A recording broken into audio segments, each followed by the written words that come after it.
Good morning, guys, and welcome back to Dusting Off Warlord, Saga of the Storm, featuring Wasan Wolf Spirit, another Into the Accordlands Warlord. So, I don't know in which order these episodes are going to air because I got really excited after recording that last one, but I kind of floated the idea of making a deck around this guy, using nothing but commons and uncommons, at the end of my Ephraim Dawn Treader video.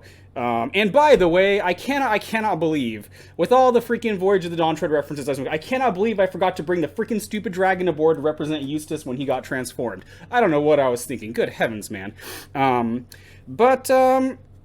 actually sat down and made this, and I'm actually very pleased with the results to this. Like, not that I'm saying this deck is good. Like, it's gonna be perfectly playable for our meta, but so one of the where do I even go with, like, how do I probably should have scripted this episode. Okay, so for several, actually it was probably close to 7 or 8 years, I had been sending out basically someone, this was before the game was, it was announced that the game was going to be reprinted. Functionally speaking, Warlord was a dead game at this point. People would show up to the Facebook group and they would ask, how do I get started? I can't go buy cards for this. And so I would offer, for a lot of these people, for who I could, I offered to send them a couple just basic decks to help them get their foot in the door. Hopefully they could find out if they even enjoy playing the game, and then after that they were kind of on their own after that. But so this is the kind of deck that I would send out to people, and I love the idea. I mean, I built this. Again, I'm not saying this deck is amazing, because I highly doubt it is. But I built this from 4 booster boxes, and I have multiple, like, I have way more. I could probably build several copies of this deck. And I know a lot of people want way more chips in on the booster boxes than I did. I don't really like opening packs. But, like, not that I go to cons anymore, but if I were one of those people, because I've seen people posting pictures of, demo day, learn to play Warlord day. If I did stuff like that, I would have several decks like this just to hand out to people, because I think it's pretty cool. But, okay, so I'm waffling. Actually, so this is not to throw any flack at any of the sellers right now, because the game, just at the time of this recording, we've had our cards, I want to say, for like less than a month, maybe a month, I don't know. But I was looking, and I'm like, how much would it cost if I wanted to buy a bunch of these? And the singles prices are kind of all over the place right now, so yeah, give it some time for the market to kind of settle. And again, that's not throwing flack at any of the online single sellers, but yeah, I don't know if that's actually viable right now. But so we got Wasan Wolf Spirit here. And again, this is so fascinating that they're making uncommon warlords like this. I think it's cool for multiple reasons. One, again, not that I think I could really do this with how I play these days. The fact that these are somewhat readily available in a draft, I think is fascinating, because it's not that the draft warlords are bad. It's that this guy looks like he can do a lot in a draft. So, two, again, the fact that these are way more accessible than just, rare warlords or fixed warlords, I think it'd be kind of interesting for, just handing off to people. Like, because when I first got into Warlord, I was a broke, middle schooler? I think I was in middle school. I was in middle school or I was in high school. I think it was middle school. But, no, I would have been in high school. 2000? Yeah, I was in high school in 2000, so, back before the world had crushed me.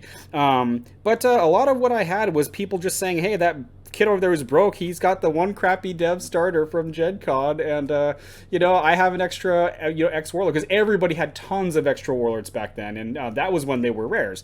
So yeah, okay. Anyway, I need to stay. I really should have scripted this first. Oh well. But so Wasan Wolf Spirit here.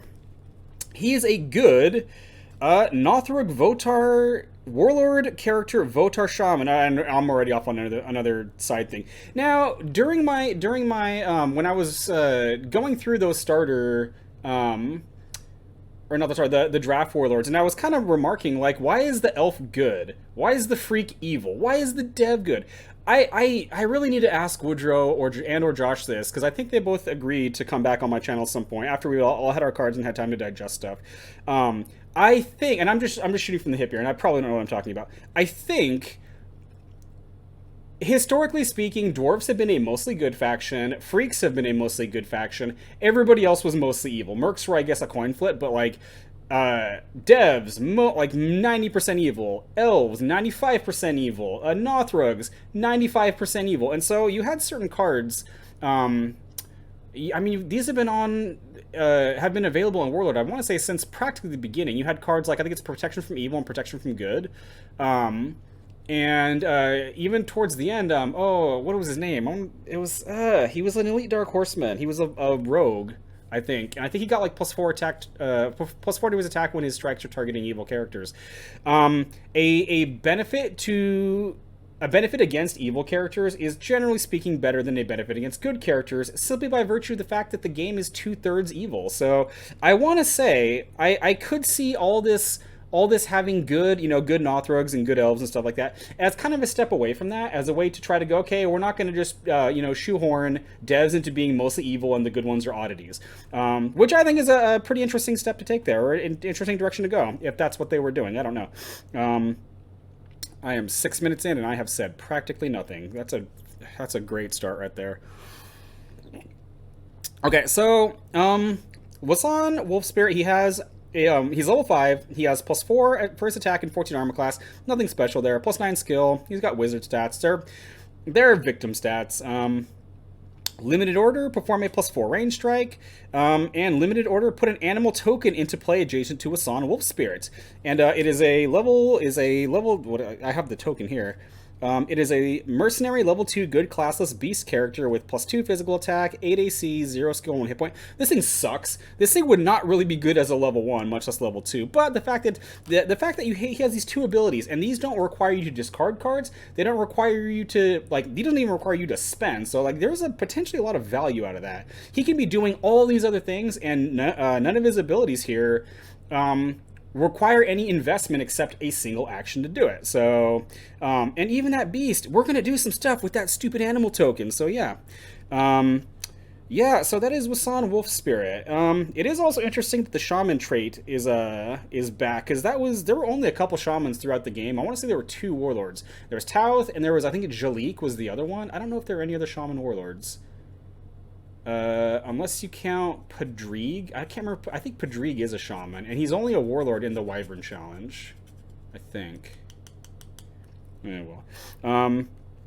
So we're gonna run it through him. I think you definitely can make a deck like this with the other uncommon warlords. I can't really remember. I remember the Anita Yassar because my friend's working on him, and I remember the elf that lets everybody shoot when they come into play. Both interesting. This guy, I think, however, is the most interesting one that I can think of. And one of the reasons I think he's so interesting is this character, Greenflower Warden. This character, I think, I didn't really think about this until I started looking at this deck. This is, I think, one of the most interesting cards for Nothrog to be released in a very, very long time. He's got, and I'm going to refer to this as a he. I don't know if this is a chick or a dude or not, because I was under the impression, I want to say her name is Shilara, or Shrilara. No, I think it's Shilara. Out of one of the earlier sets, her flavor text talks about Nothrog men look like minotaurs, right? They're minotaurs, but their women are super sexy, and they look like hot women. And I don't know if this is the fluff is changing on this, because we saw throughout the game we had I'm Sana. She looks like a human, and then one of the from what I remember, one of the great reveals in the Warlord fluff, not that I'm super into Warlord fluff, but was during, I believe it was when Wrath was getting freaking killed, and we learned that Jackie Winson, she wasn't Jacqueline Winson, she was Jackie Winson, using their hyphenated names or whatever there. So yeah, I'm pretty sure, I think this is a dude. I don't know. Actually, does it say? No. It is pretty cool artwork, though. This is not Nothrog artwork at all. This looks very, well, you can see on screen. It looks very happy, and Nothrog are not supposed to be happy like this. It's supposed to be savage, feral, green-skinned, storming the plains. But, so, decent stats. The skill at +2 kind of sucks, but that's actually not as big a deal as I originally thought it was going to be. +2 attack, 12 armor class. Greenflower Warden gains +1 level for casting spells. That is actually really interesting in my opinion. So we have seen this before. We had Cal Blackborn, who, he had this ability as well. His stats, I think, were about the same. He had a react where he could cancel a striker action targeting him, and that actually could provide a great deal of protection for your army if he's hit by something that's targeting multiple things, because he'll cancel the entire action, which was pretty good. And then I want to say it was Yan Thorin out of Tefroth. And that's only for casting level 1 wizard spell shows level 3. This is a level 2 that starts in play, then cast level 3 spells as your opening action, as Nothrog, which I think that's fascinating. So, then you have the order, discard a card from your hand or the top of your deck. I don't really know what you would do with that. Well, let me brainstorm. So one, you can use this, I guess, to potentially mess up Mare Haven if she's trying to, say you have a, in this deck, I don't think there's anything that qualifies, but say you have some some high level item on top of your deck. You have like something just great, and she's getting that like +9 bonus and you don't want that. You could potentially use this to toss that and maybe get something else. There's an item. I don't want to look for it right now because as I know that even when I turn my head, my voice changes. So sorry about that. There's an item. I want to say it was made for the Nothrog Rogue Warlord, where when it enters your discard pile, you banish it and you give someone a penalty. You can use this, I believe, with that. Outside of that, I don't know what I would do with this. There might be some other things too. I don't really know, but yeah. So we're starting 2 of those because again, the ability to cast level 3 spells as from the get-go, I think that's actually really, really good. And I was so intrigued by that I started scheming on what I can do with her in Ancients. Like, I don't know, but like just yeah. And in the front we have a Joleg in between 2 copies of Akvuk. This is basically just kind of, they can probably kill one of the Akvuks because his AC is only 9. They can kill the Joleg, which is going to cut the Akvuk's bonus from +9 down to +7. +9 is still good, and Joleg's got 12 AC, so I think this is a pretty interesting start. Is it amazing? Probably not. But we're going to do that. I love Akvuk. He's hilarious, so yeah, that's pretty awesome. So I guess to start off, a large part of this deck is built around this this very interesting... Okay, I didn't realize this guy was good aligned too. Craigdem? This is a good character. He's a troll shaman. I'm not doing anything with the shaman trait in this, although I guess I technically could. He actually has kind of fightery stats. He's got +6 and +0. I wish he had a way to remove wounds from himself since he's a troll, and the trolls used to do that, but whatever. 14 armor class, +4 skill, 2 hit points. So he has this order: spend your adjacent character, perform a +4 range strike. This is not once per turn, and this does not spend him. He actually cannot spend to do this since he is not adjacent to himself. Yeah, I'm gonna set him aside, but there's some really interesting little combo things you can do with that guy. So we got 3 copies of him. We've got 3 copies of Jean-Jacques Tar. This probably could be something else. I do like this though. If you're trying to soften up some hard target, the odds of this guy surviving are not good because his AC is only 9. But if you can apply that -5 armor class, if Craigdem is trying to shoot down something big, functionally speaking, that's making his shots +9. Those are not small shots right there. I mean, +4 by itself is not necessarily a small shot, but yeah. So we got 3 of those. Then we've got 3 copies of Alaya, and she's in here for 2 reasons. 1, she's a body. 2, you really want to draw the Craigdem, so this is just giving you a potential extra chance to draw one. I'm actually a really big fan of her. I think she's great. 12 armor class is awesome, and the enemy reacts awesome, so yeah. We got 2 copies of Oracle of Kavara. This might be the most valuable thing in the deck. I don't know. So this is a cleric, he's a seer, he's a merc. He has a spend order, discard a card, survey. You look at the top 2 cards of your deck and then put any number of them on the top or bottom in any order, and you draw a card. So it can filter a card, and again, really you want the Craigdem. So I probably would actually be running 3 of these if I had any extra, but I don't. So yeah. Yeah. And then we got 2 copies of Catapult Crew. Just an awesome thing. Shoot a +5. If you can get this thing to move up into rank 2, he can shoot into their rank 2, and there's always something nice to shoot in their rank 2. And then just some extra bodies to try to help hold the lines. We've got 3 Brine Fiend and 3 Flame Jester. So the Brine Fiend's a classic. 8 AC, 2 hit points. He just tanks, and it's great. And then Flame Jester is... he's basically a Shade Gremlin, but a little bit better. I think... a little bit better. In some cases, he's a little bit worse. +3 attack, 13 AC. That's pretty good for a level 1 character. +3 skill. He may not start in play, and he may not be targeted by opposing non-strike actions. I think Shade Gremlin just says he can't be targeted by spells.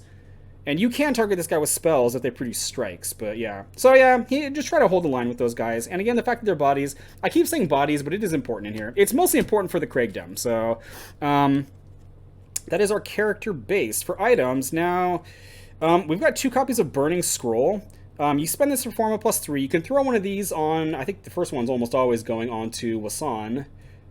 Yeah, and then the other one you could throw onto a Craigdam, or you could throw onto a Greenflower Warden. Actually, the Greenflower Warden would have to move backwards, so probably not. Probably the Craigdam. So just a little bit of extra shooting, which is nice.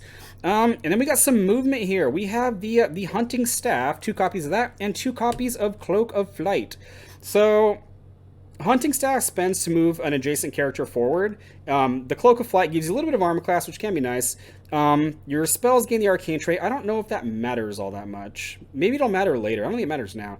And you spend it to Journey, which is move forward or backward 1 rank. So basically, I'm just going to cut to this now, I guess, because this was really interesting when I was theory crafting this. So again, I don't want Wasan on the front line, and I want to be trying to shoot with the Cranigs as much as I can. So this is Dreamland. This is, and our meta is we play for fun. It's not like I have to be like, I need to bring my A game to this, guys, otherwise I'm going to lose. I'm probably going to lose anyway. It's fine. You can have, a Craigdam maneuver forward, because he doesn't need to use his ability, which would put him next to Wasan or a Greenflower Warden. You can spend Wasan to allow Craigdam to shoot. You can create an animal token in between them, and so now all of a sudden there's a new character, and this is a ton of action, so this might be like the last thing you try to get done, or just hope your ranks don't collapse. The animal can spend to shoot with the Craigdam, and then maybe in a slightly different order, but you can use the Hunting Staff. I guess you would use this before you played the animal to move Craigdam forward, have some of your guys in the front spend to let him shoot, move backward with the Cloak of Flight, and then do the animal. I just thought the way these all interact together is really, really interesting to me.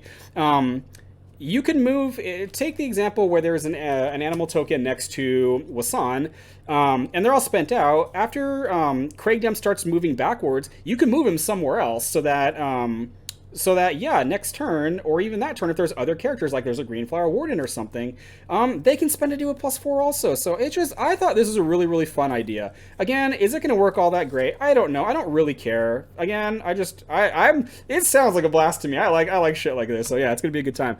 And then rounding it out, we have a single copy of Premonition Pendant. This is a Wizard Rogue necklace. You spend it and you survey, and so yeah, just try to find the Craigdam. So, or it's something, if you need, say you've already got one. I don't know how much benefit there is to having more than one in play. Say you need the cloak, or you need the Hunting Staff. Maybe that can help you find one. And then for spells, now we do have 3 copies of Jump. And this is just to help do more of what I just said, help move the Craigdam so that he's next to other characters. You unfortunately cannot move from side to side with this, but you can move forward. And even if he has to jump backwards and become stunned, he can't use his ability while he's stunned. But the next turn, as soon as he's spent, you can have other characters start shooting with him. So it's really weird because this guy almost feels everything I just described.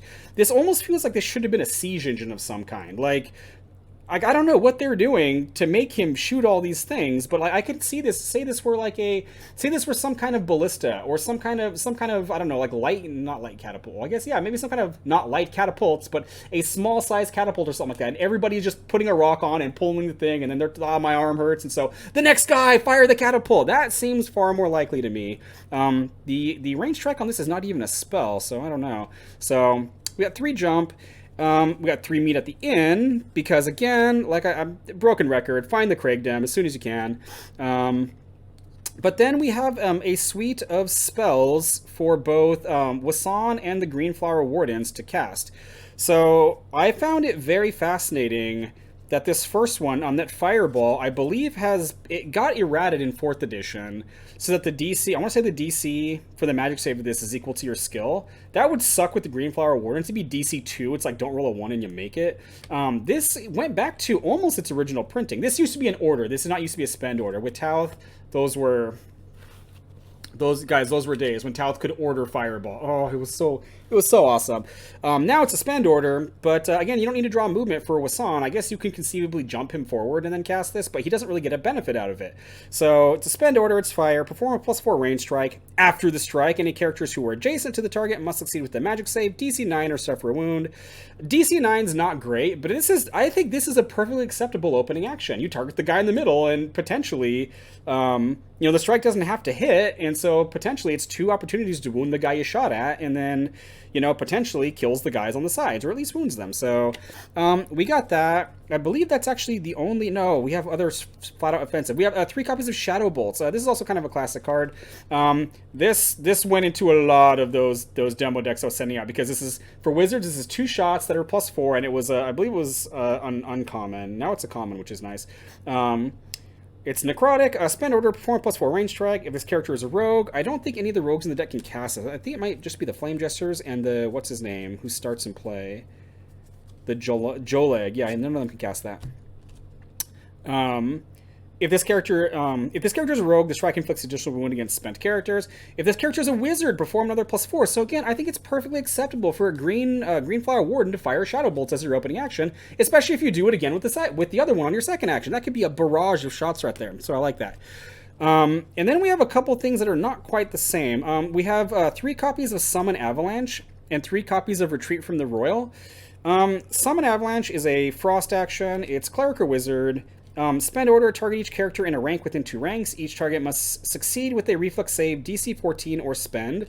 Spent characters stun instead. Stun characters suffer a wound instead. So there's actually a lot going on with this. One, this is targeting everybody in that rank. That's most of the time a good thing. Occasionally it can suck if one of them has magic resistance and you can't avoid him. But I mentioned that this deck, you kind of need to stall for time, because all the cool stuff I was describing, that's not going to happen quickly. Like every time you're spending a dude for 1 shot and then potentially having to move your guys around to be able to make more shots. So this can potentially, DC 14 is not a small DC. A lot of level 1 characters, they're not going to make this. Their odds of making it are less than 50-50. So, as your opening action, what's a good example? I'm not super familiar with it. I know from my Ephraim deck, if your opening action is Summon Avalanche, and say you spend, 2 or 3 of the Fat Kid Brigands, I mean, that means he's not shooting your green flower wardens anymore. So, and then if you use this a little bit later, or if you draw 2 of them, again, potentially stunning their guys, that potentially buys you a lot of time. And DC 14, Ephraim needs an 8 to make this. That is absolutely awful. Paladin, your Divine Grace sucks. And then a Retreat from the Royal. This is, I'm pretty sure this is a brand new card, and I really like this card. Target each character in a rank within 2 ranks. Each target must succeed with a reflex save, DC 15, or move backward 1 rank. If this is your opening action, really the best you're going to get out of this is you're going to spend a couple things. But I mean, if you can hold on to that, or you combo this with Summon Avalanche, you might get some pretty high value. Because again, this is targeting everybody. Just imagine, I don't know, say there's 6 level 1s, or 6 characters. DC 15 is that's a pretty reasonable DC right there. They're probably going to be failing quite a few of those. If they're already spent and it moves them back, they may have to stun forward. And then if they do that, the Summon Avalanche might start wounding them. Or again, they're just out of the game for a turn or 2. So, yeah, that is pretty much the plan. That's the deck as it stands right now. I kind of briefly looked at the Accorland search engine to see what other spells I could or what other things I could potentially put in here. I kind of lost interest in doing that, because it was kind of fun just to build this out of the bulk. So, but there were a couple other things I thought about. So, Sutek Slimefang. I talk about trying to stall. Sutek Slimefang can potentially be fairly good at that. His stats are really good, and he has a Death React. He's level 1. He's got +2. I think that's Corrosion. I don't know. Someone made a sheet with all the types. I need to carry that around in my pocket or something, because I can't remember all of them. 12 armor class, +1 skill, 1 hit point. Death React, spend target opposing character within 1 rank. So this is basically, I want to say his name is Vaxen, I think is what his name is, who is a Nothrog from, I think he was in one of the Epic Edition sets. Now, Vaxen, if I remember correctly, he can trigger off of any Nothrog dying, or any Nothrog that's about to die. This only works on himself, but, I mean, if they have to kill him to get to you, I mean, it's spending something. There's no check for it. There's no level limitation. So, yeah, it could, I don't know how often this is going to happen, because they're probably not going to let it happen, but say they have like a dragon or something like that, like this doesn't care about what your stats are, what your skill is, it just spends you. So I think potentially interesting. It might be better to drop the Brine Fiends for this, but I have a soft spot for Brine Fiends, so I think I'm going to stick with that for now, at least until it lets me down. And Brine Fiends have never let me down. We got 3 copies of Sturges, which this is a character I'm very, very fond of, especially when you're playing things like Drolja Katar. Trying to survive that long, I don't know if it's going to happen, because this guy's got 7 armor class, but Limited react after Sturgis perform a melee strike. They perform a melee strike. It does not need to go on the same guy, which is pretty interesting. And I don't know what you would. You know what? You know what you could do? Okay, this is freaking. I'm just thinking this is ghetto as hell. Okay, so they don't want the Sutek Slimefang to die because he's going to spend something. If your Sturgis can hit something, it doesn't even need to kill something. If it can hit something, it can then perform a melee strike on your own Sutek Slimefang to spend. That is so. I kind of like it. It's so stupid. I kind of like it. The other option was instead of both Greenflower Wardens, you can start a copy of Hanguk instead. He's been around for a while. He's a second level wizard. He's got wizard stats. His skill is actually better than Greenflower Warden. His range strikes may target an additional rank away. If I were going to run this guy, which I don't, maybe I'll end up doing that. I don't know. I would also add in Magic Missile because this guy can potentially throw 2 Magic Missiles into their second rank as your opening action. And again, depending on what's there, you might get something really great out of that. If you've never had something like that happen to you, because I have, and it isn't always the end of the world, but it can suck a lot of times. Say you're trying to play a deck that's trying to play higher level characters, and your opening action is white, or their opening action is your Warlord falls into rank 2. You might not be able to play like your 4th level characters because you don't have a 3rd level guy to do stuff like that, and that could be depressing. This again also combos really well with Jean-Jacques Qatar, so yeah, I thought about it, and the Greenflower Wardens would get 3 range strikes out of that. I might do that. I don't know. Again, this is all up in the air. Then there's also Dark Flame Bolts. This is level 2. This one, it is kind of unfortunate. Target 2 characters within 2 ranks. Each target must succeed with a reflex save, DC 8 plus his character's skill or suffer a wound. The Greenflower Warden's only having +2 means this is only DC 10. That's not very good. The Hanguks, it would be DC 11, which is a little bit better. But if you're playing him, it's like you really want to be taking advantage of his trait to shoot range strikes, and this is not creating range strikes. So I suppose this would be one of the spells where Wasan would be much better off casting it, because that would be DC 17, which is pretty high. I don't know. It might make its way in there at some point. Watch closely and don't try this one near the library, says Lord Barrow. And then... so I saw they brought back Sleep. Sleep, in my opinion, I have no interest in playing Sleep because I think it's not a very good spell. Charm Person. I also think most of the time this is not a very good spell. But we did see... a very, very interesting use for if you were playing back in the day, back in the pre-campaign, in the I think the format is just called pre-campaign. Now, I used to call it the Saga format, but now this new set is.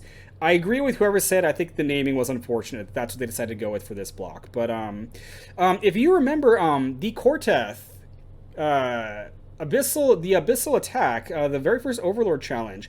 This was such a kick in the dick. If you were playing a punchy Warlord and Corteth attached this with his order, this sucked. Okay, so if he won initiative, he would, because I remember this happened. I was playing Robert, and yeah, and at that point, my Robert, I think I didn't have as many of the level. He had the Robert, then he had to go to the front. Like I didn't have a choice. And when Terrasoth, or not Terrasoth, when Corteth attached this, yeah, it sucked. I was like, I've got a +7, a +3, and I'm holding a great sword. I know, or a 2-handed sword. I know it sucked, but I didn't have much as a kid. And then I couldn't attack if he won initiative. It was just, yeah. So potentially, because I know there are some pretty baller characters, 4th level characters in this set. Malexian's pretty good. I don't think this works on the dev, the legendary dev, because this I think Ward stops this. Yeah, because it's not making a strike. I mean, I guess I don't know how often Dresden's going to be punching, but I think this is potentially very interesting. This would be so much better. I don't think Spellbook is in this format. It would be much better if there was a Spellbook that you can throw on Wasan, and then cast a Charm Person. If there's freaking, what's his name, Victus, I think is his name, the freaking asshole Nothrog who freaking runs the front and freaking punches you until you stop moving. If that, yeah, that would suck. It would especially suck if he made it to the front and you waited till he was there before you played it. He's like, I can't punch anymore. And then another card potentially to consider is Pack Tactics. So if you win initiative, this is Dreamland here. If you win initiative and you can Pack Tactics and both of your Akvuks punch, and they punch at +9, and then your opponent probably has to fix ranks. Maybe he kills something, and then you continue the barrage of like shadow bolts or something like that. Like that could be. I can see that being fairly explosive. Again, I don't know how good it would be. In the pack tactics, I don't expect the Akfuks to live for very long because again their AC is so low. But I mean, if that could be a high risk, a high reward way of playing there. Although. Okay, no, Ward says non-opposing action. I was going to say, this wouldn't even work on your Flame Jester, but it would. Huh. That could potentially be kind of interesting right there. I don't know. And then just a couple other cards. Keep Watch. Again, this has the spend react. After a character of this rank is targeted with a strike, cancel a strike. I guess if someone's shooting Wasan, I guess. This would mostly be in here just to dig for the troll. I can't even remember his name. I'm having a really difficult time remembering all because for most of the game I've been dealing with these characters. You know, even the 4th edition stuff, I've been dealing with them for like 12 years, and so their names all come to mind. These ones not so much. I need to get some games in. Craigdem. Yeah, when you're really looking for the Craigdem, Keep Watch as a way to potentially cycle through your deck.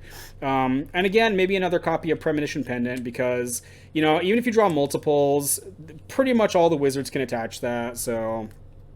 Actually, this would probably be better than the Keep Watch. Unless my meta starts turning into a shooting meta and they start trying to kill my Wasan when he's in the back, then yeah, I'm going to put that in there and say, fuck you guys. And then the final card that is kind of funny and it's kind of trolly is Nightfire Manacles. Yeah, this would probably hurt if I played this against the Malexian deck that I had. It's cursed. It's you gain encumbered, which doesn't do anything by itself, but certain cards trigger off of that. I think one of the, if I put this in there, I think there's a low-level spell that gives you like a +10 range strike against encumbered people. React, after this character equips Nightfire Manacles, spend it, equip Manacles to target opposing character within 2 ranks, ignoring level requirements. Yeah, if you have like a Deverenis' Axon or a Blade of Antiquities, and then all of a sudden this goes on you, I would be upset. I would be like, yeah. And it's also giving you a -2 to your attack and -2 to your armor class, so helps everybody out. This card is hilarious, and yeah, I like this. So, that is just again, it started off as mostly a thought experiment, but as I started building the deck, I actually think I like this, and I think I'm going to enjoy playing it. So, it's very, very likely this is going to become one of my just decks. Again, I may fiddle around with it a little bit until I find out what I like, but yeah, there is not too much more to say about that. So that was Wasan Wolf Spirit as a poor man's deck there. So at least my attempt at one. So hopefully you guys found this entertaining. As you could tell, I had a lot of fun. I had a lot of fun building this. I had a lot of fun recording this too. So thanks for checking us out, guys. God bless you, and I'll catch you in the next video.